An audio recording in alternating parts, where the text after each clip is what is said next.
Hello everyone. आज की इस वीडियो में हम बात करने वाले हैं बिहार और यूपीएससी के मॉक टेस्ट का सेट नंबर 28। आई होप कि इससे पहले कि आपने बाकी के सेट्स को ज़रूर देखा होगा, नहीं देखा तो प्लेलिस्ट चेक कर लीजिएगा। इस वीडियो में हम लोग 50 MCQ देखेंगे जो कि काफ़ी अच्छे क्वेश्चंस हैं, तो एंड तक देखिए और बताइए कि आप कितना सॉल्व कर पाते हैं। तो चलिए शुरू करते हैं।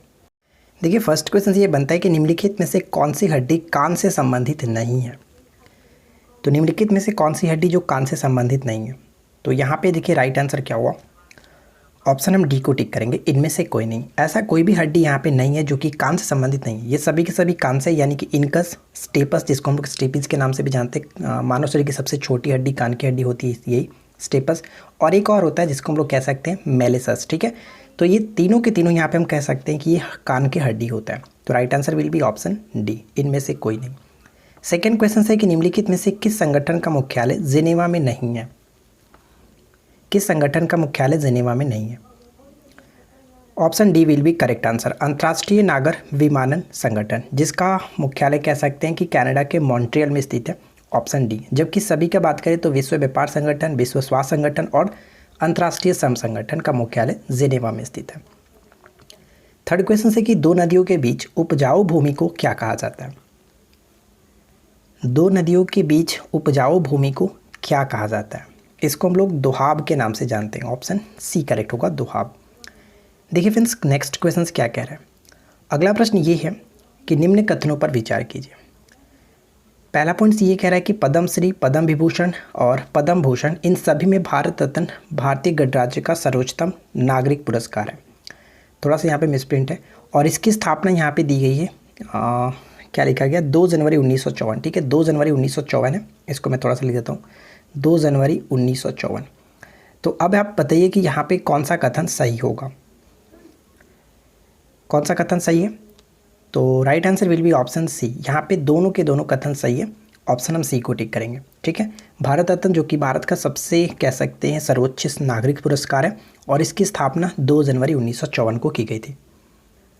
अगला प्रश्न बनता है कि रोगियों के दांतों की बड़ी छवियों को देखने के लिए दंत चिकित्सकों द्वारा प्रयोग में किया जाने वाला दर्पण कौन सा है। तो यहाँ पे दर्पण कह सकते हैं अवतल दर्पण। ऑप्शन सी करेक्ट होगा, अवतल दर्पण। ठीक है, अवतल दर्पण। नेक्स्ट वन कह रहा है कि तेल और प्राकृतिक गैस आयोग ONGC के संदर्भ में कौन सा कथन सही है। तो यहाँ पे देखिए 4 पॉइंट्स लिखा गया, बताइए कि कौन सा कथन सही है। पहला पॉइंट्स क्या कह रहा है, प्राकृतिक संसाधन और वैज्ञानिक अनुसंधान मंत्रालय ने 1956 में तेल और प्राकृतिक गैस आयोग की स्थापना की थी, यानी 1956 में ONGC की स्थापना की गई थी। बिल्कुल सही है। अक्टूबर 1959 में आयोग को तेल और प्राकृतिक गैस आयोग अधिनियम द्वारा 1959 के अनुसार संवैधानिक निकाय में बदल दिया गया। ये भी करेक्ट है, और इसका मुख्यालय देहरादून में पड़ता है। तो तीनों के तीनों पॉइंट सही होने की वजह से ऑप्शन डी करेक्ट होगा। नेक्स्ट क्वेश्चन देख लीजिए क्या कह रहे हैं। अगला प्रश्न ये बनता है कि अलाउद्दीन खिलजी के प्रशासन के संबंध में निम्नलिखित में से कौन से कथन गलत है। ध्यान दीजिएगा, गलत है। तो तीनों पॉइंट्स को यहाँ पे पढ़िए और बताइए कि क्या गलत है। चलिए हम एक एक करके देखते हैं। पहला पॉइंट कह रहा है कि अलाउद्दीन खिलजी ने दाग और हुलिया, ठीक है, घोड़े को दागने और हुलिया पहचानने का आपको पता है प्रथा स्टार्ट किया था। तो यहाँ पे आप ध्यान दीजिएगा, दागने का मतलब होगा घोड़े की पहचान, और हुलिया का मतलब सैनिकों की हुलिया का ब्यौरा तैयार करने की प्रथा शुरू की थी। ये बिल्कुल सही है। सेकेंड पॉइंट की बात करें तो अमीरों को खुश रखने के लिए अलाउद्दीन खिलजी ने एकता प्रणाली को वंशानुगत किया था। ये पॉइंट गलत है। वंशानुगत जो किया गया था वो फिरोज शाह तुगलक कह सकते हैं FST के द्वारा किया गया था, ये ध्यान रखेंगे। और यहाँ पे कह रहा है कि अलाउद्दीन ने अनाथों और विधवाओं की देखभाल के लिए दीवाने खैरात नाम का एक नया विभाग बनाया था। दीवाने खैरात भी FST के द्वारा ही बनाया गया था, फिरोज शाह तुगलक के द्वारा। तो यहाँ पे सेकेंड और थर्ड दोनों गलत है। राइट आंसर हो गया ऑप्शन सी। नेक्स्ट क्वेश्चन है कि निम्नलिखित में से कौन सही सुमेलित नहीं है। बताइए निम्नलिखित में से कौन सही सुमेलित नहीं है। तो लुनार झील आपका महाराष्ट्र में पड़ता है, परशुराम कुंड अरुणाचल प्रदेश में बिल्कुल सही है। मोरेरी अगर बात करें तो ये कह सकते हैं गलत है, जम्मू कश्मीर में नहीं है। बेमा नदी की बात करें तो केरल बिल्कुल सही, यहाँ पे सी हमारा करेक्ट आंसर होगा। अब बात कर लेते हैं कि ये गलत क्यों हो जाता है। तो यहाँ पे देखिए, जैसा कि हमें पता है कि फ्रेंड्स 5 अगस्त 2019 को 19 के बाद लद्दाख को जम्मू कश्मीर से अलग कर दिया गया, यानी 2 अलग यूटी बन चुका है। लद्दाख के चांगथांग क्षेत्र में तसो मिरिरी झील स्थित है। यानी कि आपका जो झील है वो कहाँ पे स्थित है, लद्दाख में स्थित है, ना कि जम्मू कश्मीर में। तो ये आपको ध्यान में रखना है। राइट आंसर हमारा वहाँ पे सी भी बिल्कुल सही था, जो कि गलत है। चलिए अगला पॉइंट्स क्या है, निम्नलिखित में से किस राज्य में उष्णकटिबंधीय वन नहीं पाए जाते। उष्णकटिबंधीय यानी सदाबहार वन नहीं पाए जाते। उष्ण सदाबहार वन नहीं पाए जाते, तो ऑप्शन बी को टिक करेंगे, मध्य प्रदेश। ठीक है, मध्य प्रदेश यहाँ पे करेक्ट होगा। फ्रेंड्स अगर आपको वीडियो अच्छी लगे तो प्लीज़ वीडियो को लाइक कर दीजिएगा, साथ ही साथ दोस्तों के साथ शेयर कर दीजिएगा और इस चैनल को सब्सक्राइब करके नोटिफिकेशन बिल को ऑन रखिए। देखिए यहाँ पे पढ़ सकते हैं कि उष्ण सदाबहार वन महाराष्ट्र, कर्नाटक, तमिलनाडु, केरल और अंडमान निकोबार, साथ ही साथ सभी पूर्वी राज्य एवं पश्चिम बंगाल के कुछ हिस्से में पाए जाते हैं। मध्य प्रदेश में उष्ण पर्णपाती वनों का प्रभुत्व है, यानी कि उष्ण पर्णपाती वन मध्य प्रदेश में पाए जाते हैं। चलिए अगला क्वेश्चन देखिए, सूची 1 को सूची 2 के साथ सम्मिलित करना है। यहाँ पे एक तरफ अनुच्छेद है, दूसरी तरफ उससे संबंधित पॉइंट्स दिए गए। तो अगर हम यहाँ पे देखें अनुच्छेद 54 का संबंध किससे होता है, राष्ट्रपति के चुनाव ने। यहाँ पे 1 का 2 के साथ मैच करेंगे। 1 का 2 के साथ यहाँ पे सिर्फ और सिर्फ एक ही ऑप्शन में मिल रहा है, तो वैसे भी हमारा करेक्ट आंसर हो गया ऑप्शन ई। साथ ही साथ 75 की बात करें तो अनुच्छेद 75 याद रखिएगा, मंत्रिपरिषद के संयुक्त रूप से लोकसभा के प्रति उत्तरदायी होती है। ठीक है, और 312 का संबंध अखिल भारतीय सेवाओं से होगा और 280 का संबंध वित्त आयोग के गठन से हो जाता है। आगे बढ़ते हैं। नेक्स्ट क्वेश्चन है, निम्नलिखित राष्ट्रपतियों में से किसने पॉकेट वीटो की शक्ति का प्रयोग किया था। बताइए, पॉकेट वीटो की शक्ति का प्रयोग किया था। सबसे पहले बात करते हैं पॉकेट वीटो क्या होता है। देखिए राष्ट्रपति जो होते हैं वो संसद द्वारा पारित विधेयक को न तो अस्वीकार करते हैं और न ही वापस करते हैं, बल्कि विधेयक को अनिश्चित काल के लिए लंबित रखता है। इसी को कहा जाता है जो कि पॉकेट वीटो। अगर हम यहाँ पे बात करें तो इस प्रकार राष्ट्रपति की किसी भी बिल पर कोई कार्रवाई या फिर कह सकते हैं ना तो सकारात्मक हुआ ना ही नकारात्मक हुआ, ना करने की शक्ति को पॉकेट वीटो के रूप में जाना जाता है। और सबसे पहले 1986 में तत्कालिक राष्ट्रपति ज्ञानी जैल सिंह ने भारतीय डाक संशोधन विधेयक के संबंध में पॉकेट वीटो का प्रयोग किया था, यानी कि सही आंसर हो गया आपका ऑप्शन सी। नेक्स्ट क्वेश्चन है, इनमें से कौन पंचशील के सिद्धांतों से संबंधित नहीं है। पंचशील के सिद्धांतों से संबंधित नहीं है।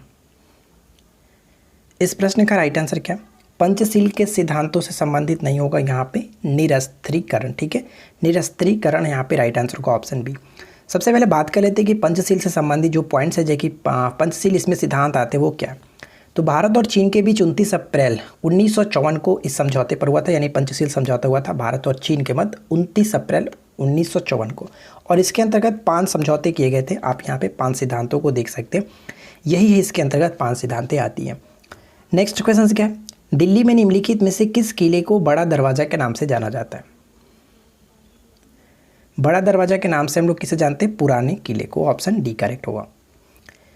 अगला प्रश्न है कि यूनेस्को के अनुसार कौन सी गुफा बौद्ध धार्मिक कला की उत्कृष्ट कृति है जिन्होंने भारतीय कला को प्रभावित किया। तो इसका करेक्ट आंसर होगा अजंता की गुफाएं। Option C will be correct answer. Next question है कि उल्रू जो चट्टान है किस देश में स्थित है।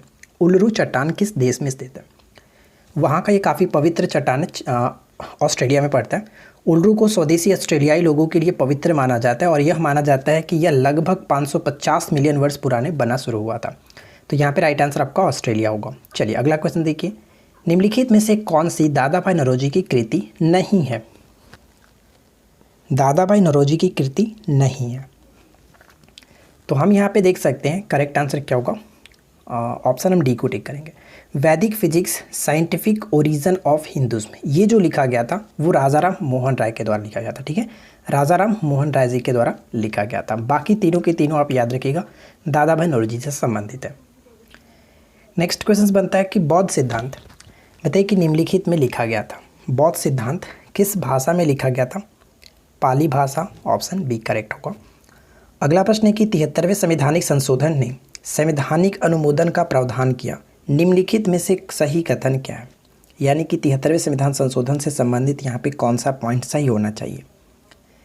तो हम ये कह सकते हैं कि इसके अंतर्गत पंचायत की त्रिस्तरीय संरचना से संबंधित है और महिलाओं के लिए आरक्षण व्यवस्था भी की गई है।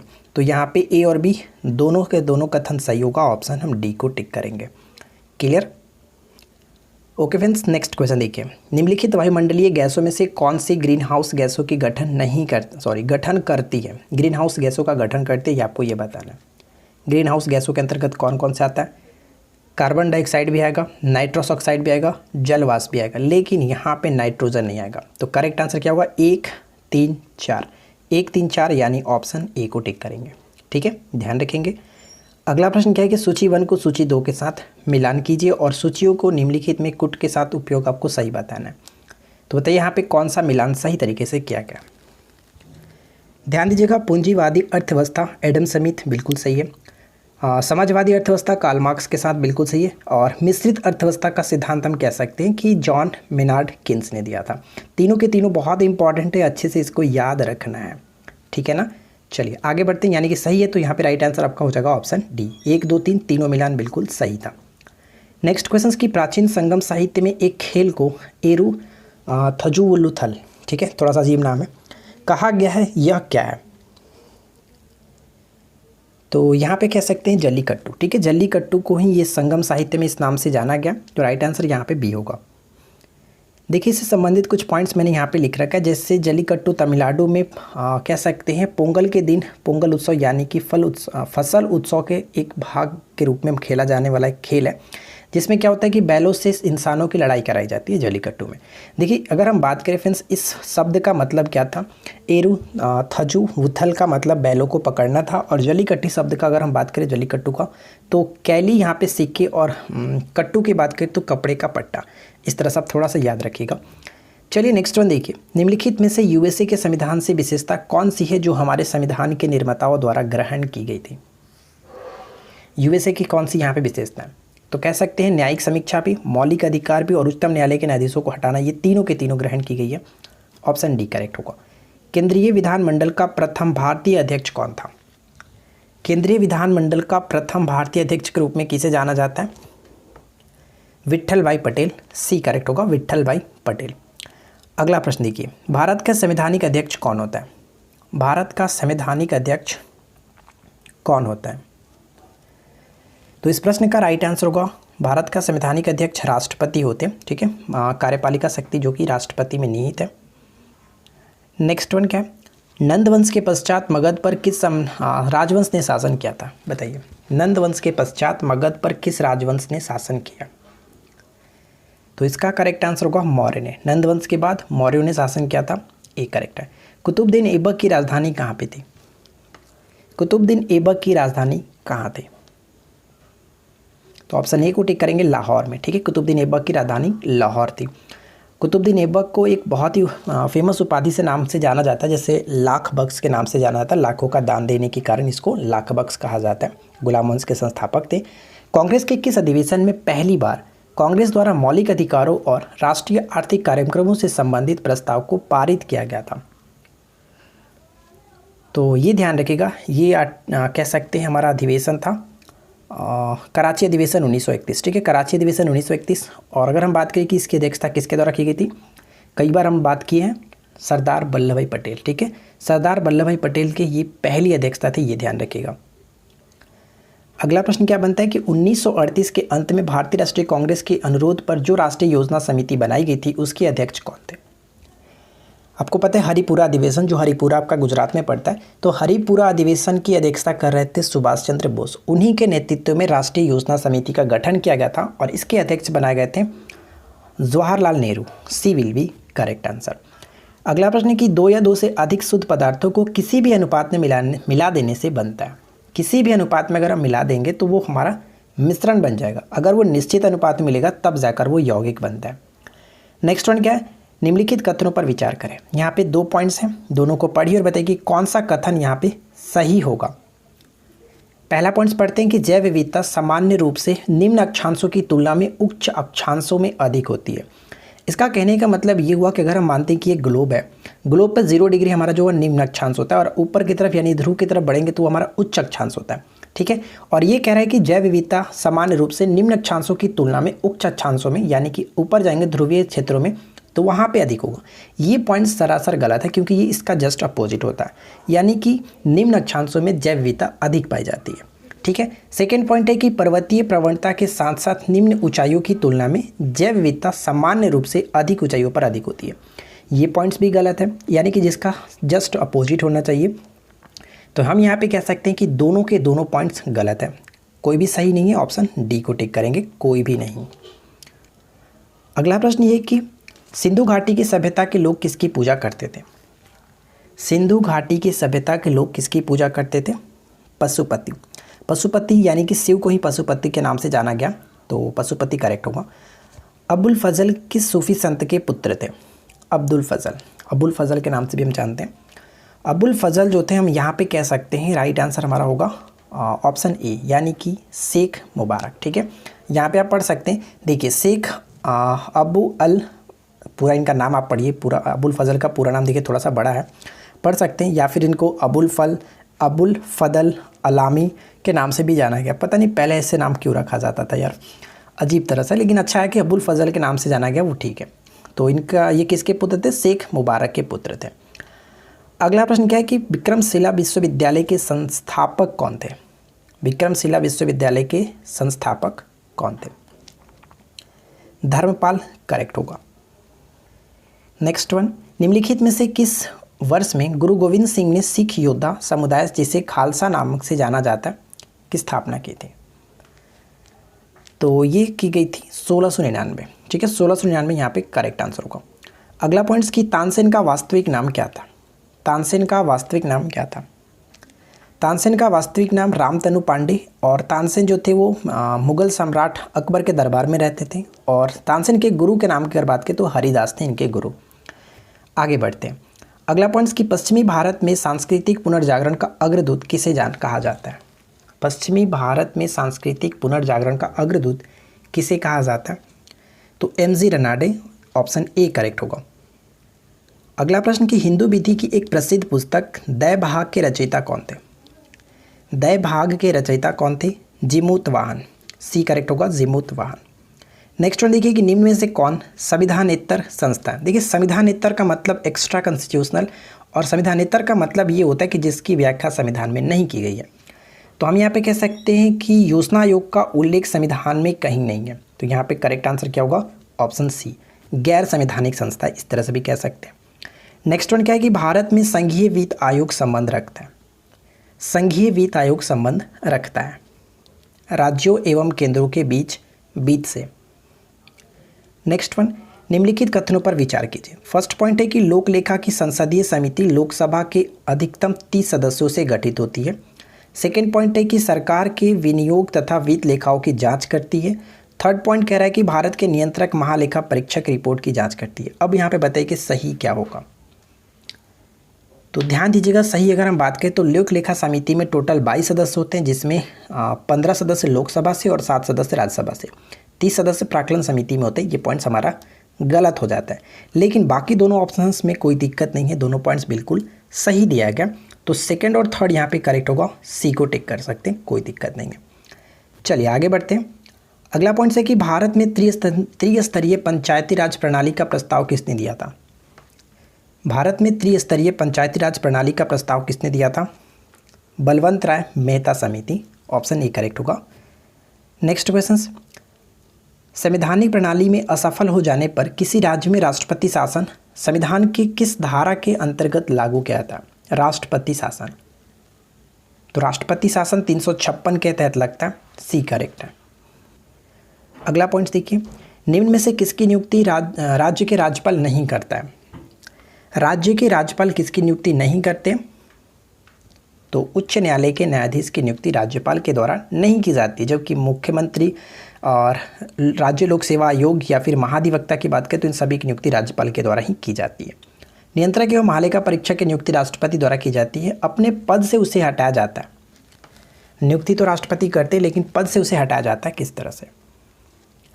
तो हम यहाँ पे कह सकते हैं फ्रेंड्स, राइट आंसर क्या होगा? ऑप्शन बी, संसद के दोनों सदनों के संबोधन पर। ठीक है, बी करेक्ट होगा। नेक्स्ट क्वेश्चन है कि किस युद्ध की शुरुआत बेसिन की संधि के तहत हुई थी?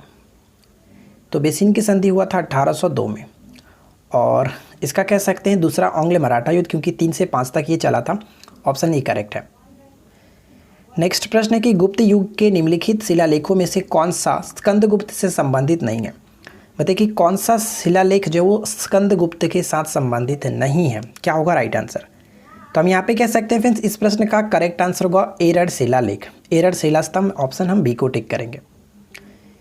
अगला प्रश्न है कि प्रकृति में सबसे ज़्यादा मात्रा में पाया जाने वाला कार्बनिक यौगिक कौन सा है।